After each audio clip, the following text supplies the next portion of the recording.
Hello बच्चों। Welcome back.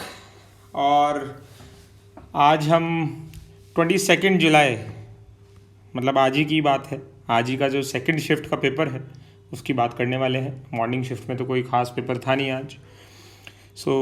Second shift के paper का आज हम डिस्कशन करेंगे। केमिस्ट्री पार्ट का स्टेप बाय स्टेप पूरा डिस्कशन हम करेंगे आज, ठीक है। स्टार्ट करते हैं without wasting any time. Pen paper के साथ बैठिए, जो भी टॉपिक्स आपको आते हैं उनके क्वेश्चन सॉल्व करिए, जो नहीं आते हैं उससे पेपर का आइडिया लीजिए। एंड जितने भी बच्चे अभी जेई मेंस का पेपर देने वाले हैं 25 और 27 को, उनको मैं बता दूं बायोमॉलिक्यूल्स, इन्वायरमेंटल केमिस्ट्री, पॉलीमर, ये 3 टॉपिक को दोबारा रिवाइज कर लेना। बहुत क्वेश्चंस उधर से आ रहे हैं। तो सबसे पहला क्वेश्चन है पी ब्लॉक से पूछा है, मोस्ट रिड्यूसिंग एजेंट ग्रुप कौन सा है इन तीनों में से? ग्रुप 15 से, चारों में से। आपको पता है most reducing agent which reduces others and oxidises itself. अगर ये दूसरे का रिडक्शन कर रहा है तो मतलब दूसरे को क्या देगा? ये हाइड्रोजन देगा। अब हमसे पूछा है कौन अपना हाइड्रोजन जल्दी दे देगा। तो आपको पता है जैसे जैसे आप ऊपर से नीचे जाओगे तो क्या होगा? नाइट्रोजन हाइड्रोजन का बॉन्ड तो स्ट्रांग होगा, बट बिस्मथ और हाइड्रोजन का बॉन्ड वीक होता जाएगा। कहाँ राजा भोज, कहाँ गंगू तेली, मतलब छोटा बड़ा साइज हो गया ना। तो बिस्मथ अपना हाइड्रोजन बहुत जल्दी दे देगा, और बहुत जल्दी दे देगा तो ये एक सबसे अच्छा स्ट्रांग रिड्यूसिंग एजेंट हो जाएगा। नेक्स्ट क्वेश्चन पे चलते हैं। इसमें से कौन सा स्टेटमेंट ट्रू है? 3 बार बताया था आपको। 2021 फेब मार्च के अटेम्प्ट में डाइबोरेन पे क्वेश्चन आया है, अगेन डाइबोरेन पे क्वेश्चन आ गया B2H6। तो सिंपल सा क्वेश्चन है, इनमें से बताना है कौन सा स्टेटमेंट ट्रू स्टेटमेंट है। अगर आपको याद हो NaBH4 के अंदर अगर मैं आयोडीन डाल दूं तो यहाँ से NaI बनता है, H2 बनता है और बनता है हमारा B2H6। इस B2H6 के अंदर अगर आपको याद है बच्चों, ये जो टर्मिनल बॉन्ड्स हैं ये 2 सेंटर 2 इलेक्ट्रॉन बॉन्ड होते हैं। टोटल 2 सेंटर 2 इलेक्ट्रॉन बॉन्ड हो गए, 2 यहाँ पे 2 यहाँ पे, 4। और ये जो बॉन्ड है इस बॉन्ड को बोलते हैं हम 3 सेंटर 2 इलेक्ट्रॉन बॉन्ड। एक यहाँ पर है और एक ऐसे ही नीचे है जिसको हम बनाना बॉन्ड भी बोलते हैं। ये स्टेटमेंट गलत हो गई, एक नहीं 2 होते हैं। sp2 तो हो ही नहीं सकता, 4 बॉन्ड बन रहे हैं तो sp3 होगा। प्लेनर हो नहीं सकता क्योंकि sp3 है। तो पहला स्टेटमेंट बिल्कुल हमारा सही हो गया। थर्ड क्वेश्चन पे चलते हैं। अगर हमारे पास KI है और इसमें हम ऊपर से AgNO3 डालते जा रहे हैं, तो जब हम AgNO3 डालते जा रहे हैं तो AgI बनेगा बच्चों, बट हम रुक नहीं रहे, हम अभी भी AgNO3 डालते जा रहे हैं। तो Ag प्लस इसके सरफेस पे आके एक्यूमुलेट होता जाएगा। तो कैसा कॉलॉइड देखने को मिल गया हमें? AgI और Ag प्लस। तो AgNO3 हमारा एक्सेस में हो गया क्योंकि हम उसको ऊपर से डालते जा रहे हैं। नेक्स्ट पूछा था number of electrons in p orbital of vanadium. Very easy question. Vanadium होता है, मैंने याद कराया था 3D सीरीज आपको। सुनो तुम विवाह कर लो मुझसे, फिर कोई नहीं कहेगा जानू। तो वेनेडियम होता है 23, बोले तो 1s2 2s2 2p6 3s2 3p6 3d3 4s2। p orbital कितने हैं? एक तो यहाँ पर है, एक यहाँ पर है। तो 6 इलेक्ट्रॉन यहाँ पर है, 6 यहाँ पर है। And what is 6 + 6? Correct. Next question आया था बेटा बायोमॉलिक्यूल से। सीधा क्वेश्चन, कुछ भी नहीं करना, उठा के NCERT, उठा के नोट्स डायरेक्ट टिक करना था। थायमीन और पायरिडॉक्सिन कौन से विटामिन है, कहाँ पाए जाते हैं? Thiamine is B1 and pyridoxine is B6। Direct notes NCERT से क्वेश्चन, विद इन 10 सेकेंड आप इसको आंसर कर सकते हो। नेक्स्ट क्वेश्चन है सॉल्यूशन से, इनमें से किसका फ्रीजिंग पॉइंट सबसे कम होगा? अब देखिए आपने फॉर्मूला पढ़ा होगा delta T F is equals to I into K F into M. अब सबकी मोलैरिटी उसने फिक्स कर दी, मोलैरिटी होगी ये यहाँ पे, मतलब कॉन्सेंट्रेशन फिक्स कर दिया, के एफ सबके लिए फिक्स होता है। तो अब delta T F is directly proportional to I, और ये डेल्टा टी एफ होता है T F minus T F not. तो जिसका बच्चों, अब ध्यान से देखो, जिसका डेल्टा टी एफ ज़्यादा होगा, है ना, अब डेल्टा टी एफ किसके इक्वल है, T F minus T F not. तो अगर ये वैल्यू ज़्यादा है या अगर ये वैल्यू कम है तो ये वैल्यू ज़्यादा आएगी, तो ये इन्वर्सली प्रोपोर्शनल हो गया बेटा। तो अगर टी एफ नॉट की वैल्यू कम है तो डेल्टा टी एफ ज़्यादा आएगा, और अगर डेल्टा टी एफ ज़्यादा है तो आई की वैल्यू भी ज़्यादा होगी। तो जिसका आई ज़्यादा उसका डेल्टा टी एफ ज़्यादा। तो ग्लूकोज का 1 है आई, की आई का 2 है, और L2SO4 थ्राइस का 5 है। तो यही अपना आंसर हो जाएगा। नेक्स्ट क्वेश्चन है, एक ऐसा पार्टिकल बताओ जो बीटा पार्टिकल एमिट करता है और उसका हाफ लाइफ 12 ईयर्स है। तो कुछ बच्चों ने तो डायरेक्टली आंसर लगा दिया होगा कि हाफ लाइफ इतना कम है, इसका मतलब वो रेडियो एक्टिव सब्सटेंस है, इसका मतलब वो ट्रीटियम है। कुछ बच्चे इसका रिएक्शंस देख सकते हैं, ये देखिए 2 - 1 1, 3 - 0 3, और ये एंटी न्यूट्रिनो पार्टिकल यहाँ से निकलता है। So this is tritium which is a very dangerous substance, बहुत ही डेंजरस आइसोटोप है हाइड्रोजन का, रेडियो एक्टिव है, रेडिएशंस निकलती हैं इससे। फिर पूछा था total number of unpaired electron निकालो इसमें और इसमें। कुछ नहीं है, बहुत ही ईजी है। सो यहाँ कोबाल्ट हमें +2 में दिख रहा है और यहाँ कोबाल्ट हमें +3 में दिख रहा है। तो कोबाल्ट होता है 3d7 4s2, +2 में हो जाएगा ये 3d7, +3 में हो जाएगा ये 3d6।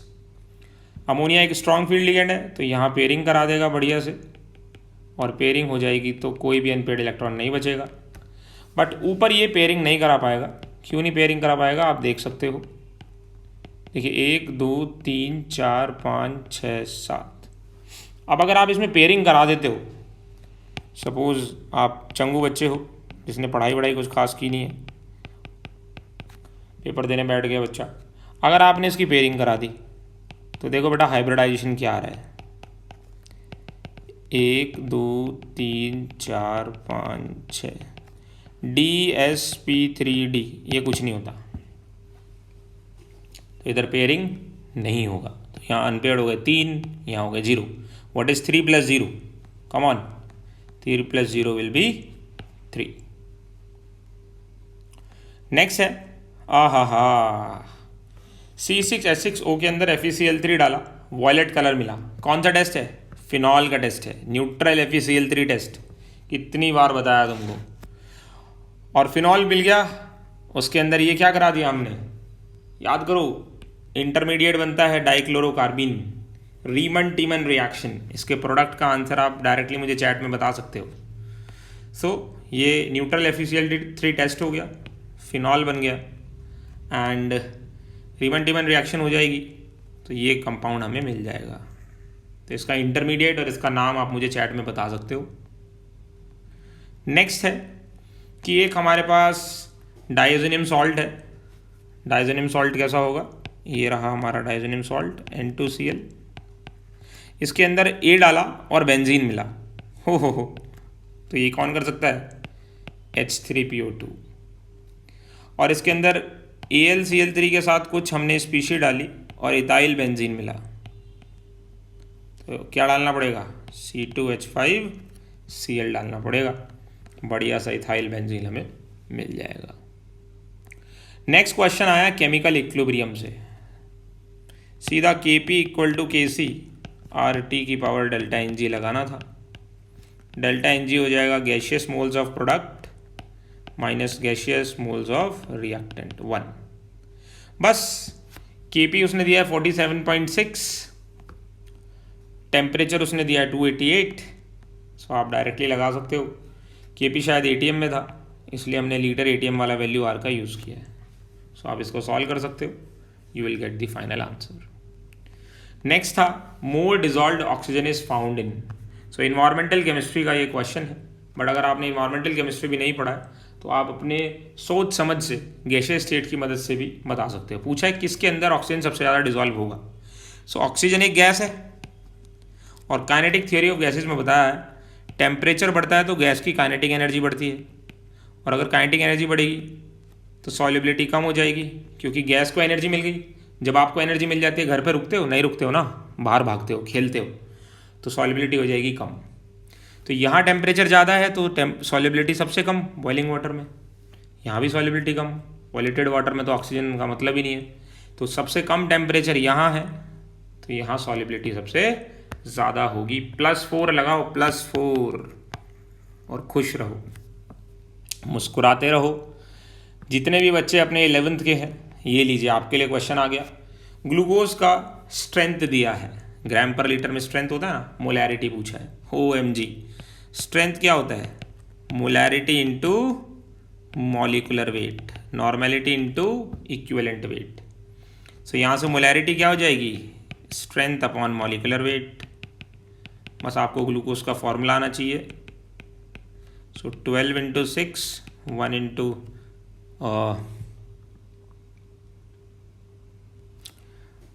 12 और ये आ जाएगा 16 × 6, अराउंड 180 आएगा।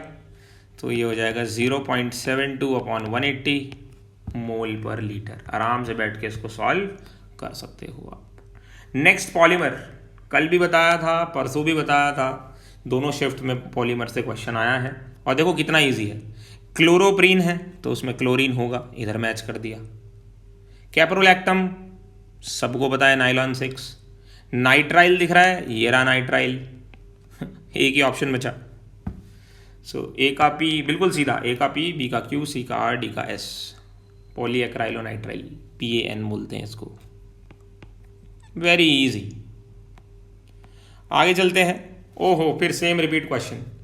डायज़ोनियम के अंदर क्या डाल दिया? H3PO2। अभी बताया था ना क्या होता है, इस N2Cl को हटा देता है, यहाँ से बेंजीन बना देता है।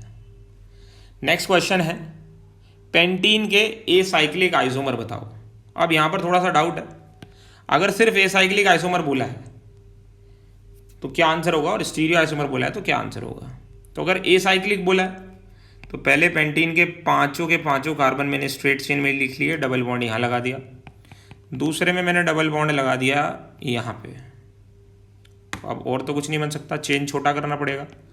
चेन 4 कार्बन का किया, डबल बॉन्ड यहाँ लगा दिया। चेन 4 कार्बन का किया, डबल बॉन्ड यहाँ लगा दिया। एक और बन सकता है 4 कार्बन में, ये, और कुछ नहीं बन सकता। तो अगर नॉर्मल पूछा है एसाइक्लिक आइसोमर 5 बन गए, बट अगर स्टीरियो पूछा है तो आप देख सकते हो यहाँ पर सिस ट्रांस हो जाएगा। तो अब आंसर 5 की जगह क्या हो जाएगा? 6 आंसर हो जाएगा।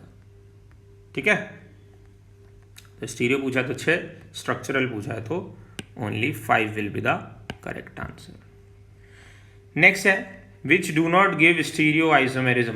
कौन स्टीरियो आइसोमेरिज्म नहीं देगा, मतलब कौन ज्योमेट्रिकल और ऑप्टिकल आइसोमेरिज्म शो नहीं करेगा। तो यहाँ तो चारों ग्रुप डिफरेंट हैं, तो ये तो कायरल कार्बन हो गया। यहाँ देखिए बेटा, सिस ट्रांस देखने को मिल जाएगा। बट अगर हम थर्ड स्ट्रक्चर की बात करें, थर्ड स्ट्रक्चर के अंदर भी देखो, हमें यहाँ कोई स्टीरियो नहीं मिलेगा। So it will not show any stereo isomerism, आप देख सकते हो।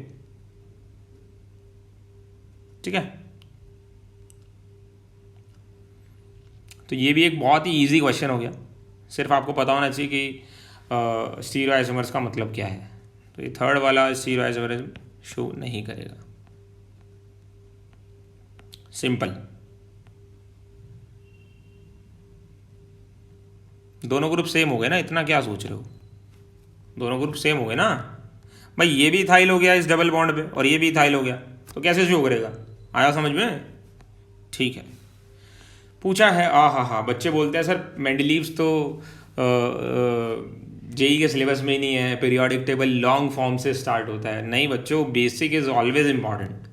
पूछा है दिमित्री मेंडेलीव के लिए कौन सा स्टेटमेंट ट्रू नहीं है। सो देखते हैं। एलिमेंट 101 उनके नाम पे है, हाँ मेंडेलीवियम आपने चेक किया होगा, तो ये सही है। उन्होंने उन एलिमेंट्स की प्रॉपर्टीज़ पहले बता दी थी जो डिस्कवर नहीं हुए थे, ये भी सही है। बारोमीटर तो उन्होंने नहीं किया था इन्वेंट, मतलब ये तो एलिमिनेशन से भी हो जाएगा। टॉर्सिली एक साइंटिस्ट थे जिन्होंने बारोमीटर की डिस्कवरी की थी, and author of principle of chemistry, ठीक है। So B is totally wrong. Next question है, methylation of benzene gives us toluene, इतना ग्राम लिया था, परसेंटेज यील्ड बताओ। सो ये हमारा बेंजीन है बच्चों, इसको कोई भी बच्चा कर सकता है जिसको मोलर मास निकालना आता है, और ये हमारा टॉल्यूइन है। दोनों का 1:1 रेशियो है, मतलब जितने मोल इसके होंगे उतने ही मोल इसके होने चाहिए। इसका मॉलिकुलर वेट C6H6 का होगा 72, और C6H5CH3 का मॉलिकुलर वेट आएगा कुछ, आप कैलकुलेट कर सकते हो, 78, ठीक है।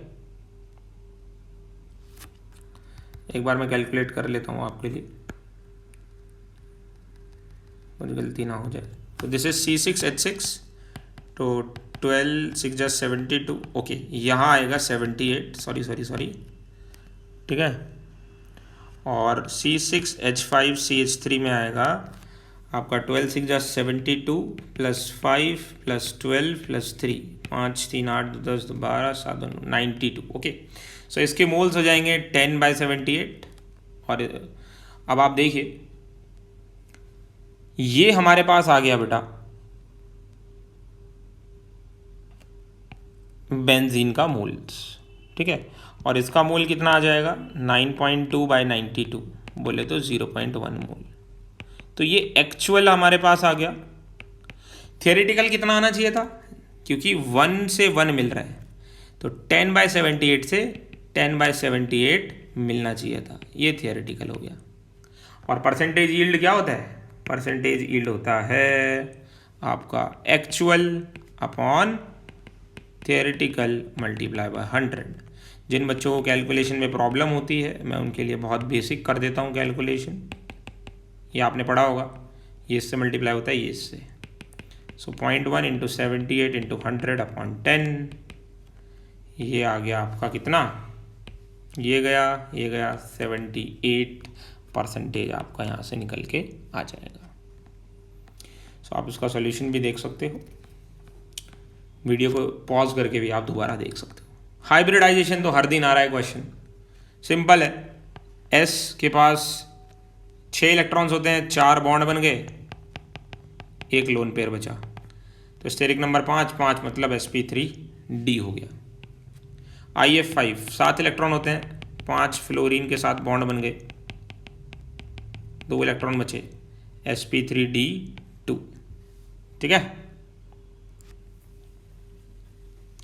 NO2+ हाफ, नाइट्रोजन पे 5 इलेक्ट्रॉन होते हैं, -1, sp, ammonia is sp3। So very easy, बिल्कुल लड्डू क्वेश्चन, मजे करो, मुस्कुराते रहो, +4 लिखते रहो, आगे बढ़ते रहो। नेक्स्ट क्वेश्चन था, इनमें से कौन फ्रीडल क्राफ्ट रिएक्शन शो नहीं करता। हा, ये बेंजीन है, ये एनिलीन है, ये टॉल्यूइन है, एक 11th क्लास का बच्चा भी इसको सॉल्व कर सकता है, और ये इथाइल बेंजीन है। सो इसमें से जो ये NH2 है, इसके पास इलेक्ट्रॉन्स हैं, ये किसी को दे सकता है, it will act as a Lewis base. और जो AlCl3 है, आपको पता होगा, इसके पास इलेक्ट्रॉन्स की कमी है, तो ये एक बेस है, ये एक एसिड है, एसिड बेस रिएक्शन हो जाएगा बच्चों, एडक्ट बन जाएगा, और ये फर्दर कोई रिएक्शन शो नहीं करेगा। बाकी सब में तो ये हो जाएगा reaction. Very easy question. Next question था, इनमें से कौन पैरामैग्नेटिक भी है और कलर भी शो करता है। तो जिंक होता है 3d10 4s2, तो जिंक +2 हो जाएगा 3d10, सब इलेक्ट्रॉन पेयर है, तो ये अपना आंसर नहीं है। Mn होता है 3d5 4s2, प्रैक्टिस करो मेरी तरह, जल्दी जल्दी सॉल्व करो। तो 3d0 4s0, ये भी डायमैग्नेटिक हो गया।